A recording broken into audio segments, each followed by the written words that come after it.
YouTube, welcome back.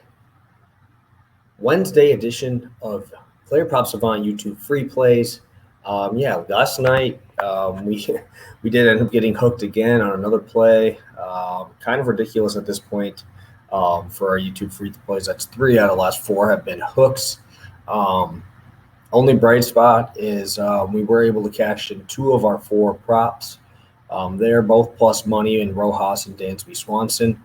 Actually, Jazz Chisholm should have hit, but I think he would have beat out the play at first, but they counted an overthrow as an error. Even though it just helped him advance, I think that he would have been safe no matter what, and that would have been our second base. So, just not rolling our way. Stathero cooked again. That's 4 straight now. I will not have Stathero on this one here, but I will have my personal lineup I'll make. Just won't have as much deep depth analysis. So I'm going to have 2 plays on here for you guys, 1 prop, 1 straight bet. So this video should be a little bit shorter here, so shorter than usual. I'm trying to keep it under last game. That's almost 15 minutes, but if I want to put all the analysis in, I really need all that time. I always have every single play in the description below on the YouTube drop down, so make sure you check on those if you're not able to watch, or if you can't listen to it or anything, just make sure you click that link down there and it'll pop up with all the plays. So without further ado, let's get to our first play of the day. We are going with Los Angeles Angels first 5 team total over 2.5. It's at -120.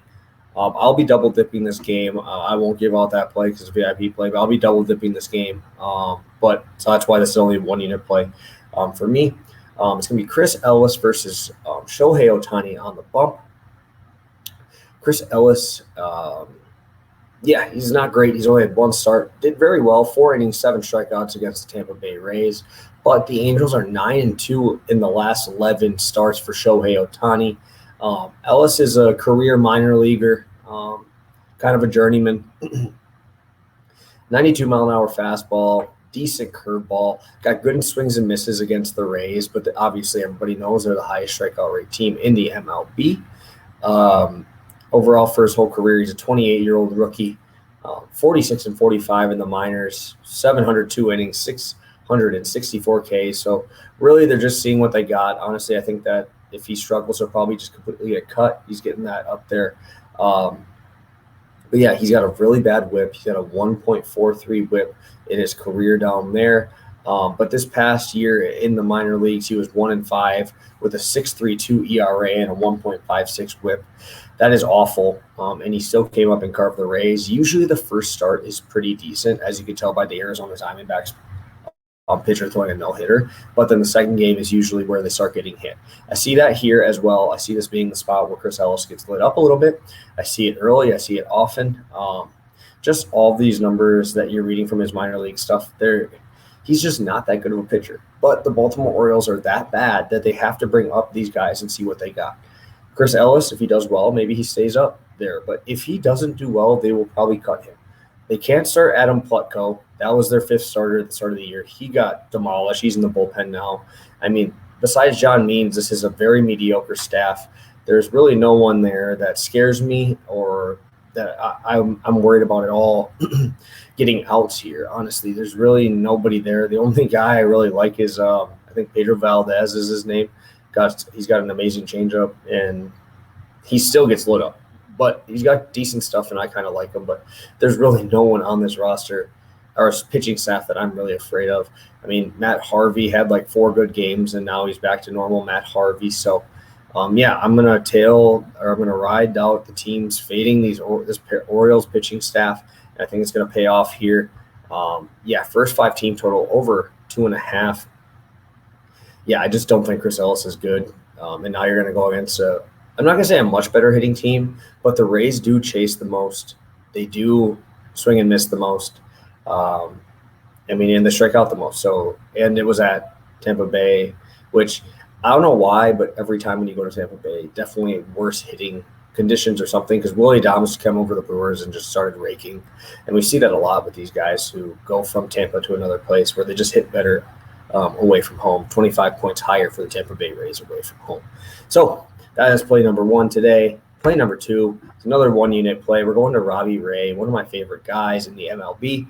Over 6.5 strikeouts. Tough spot today against the White Sox, but I usually take Robbie Ray until it gets up to 8. 8 is my minimum.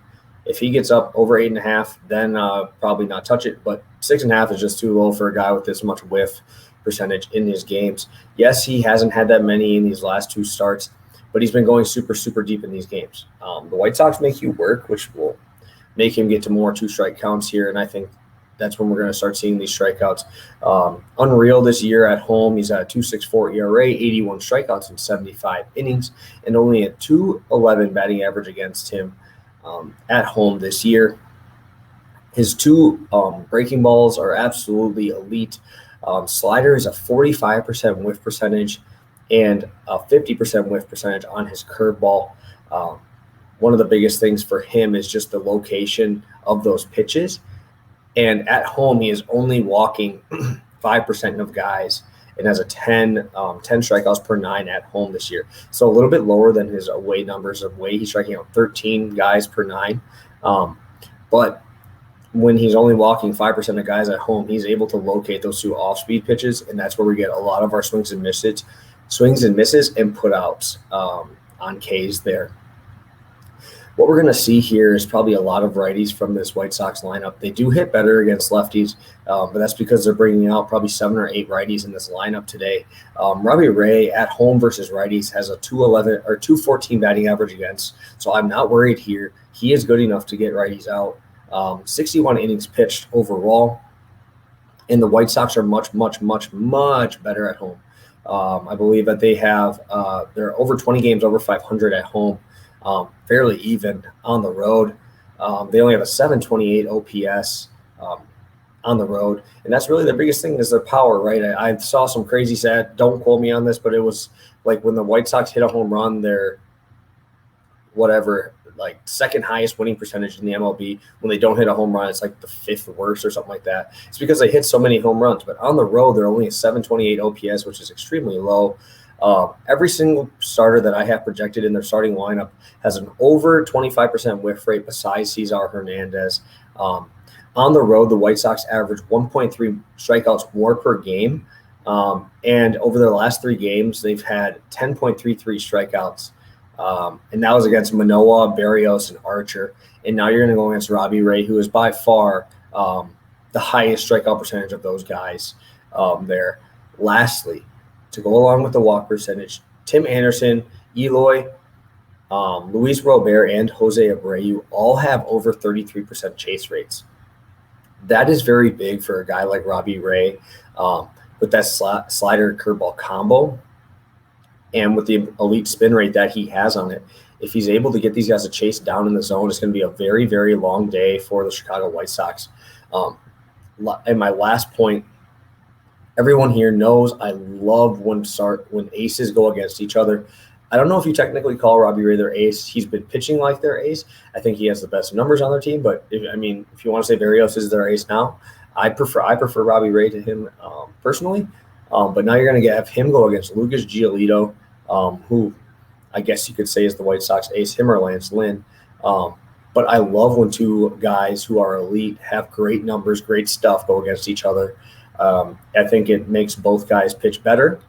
And Robbie Ray's been going super deep in these games, and I think we see that again tonight.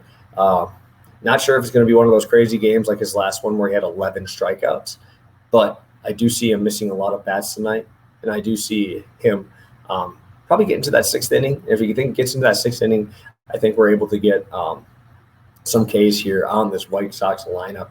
Last game of the series, really, really like the Toronto Blue Jays today. But yeah, this is going to be a great pitching matchup. I think Robbie Ray gets the best of them.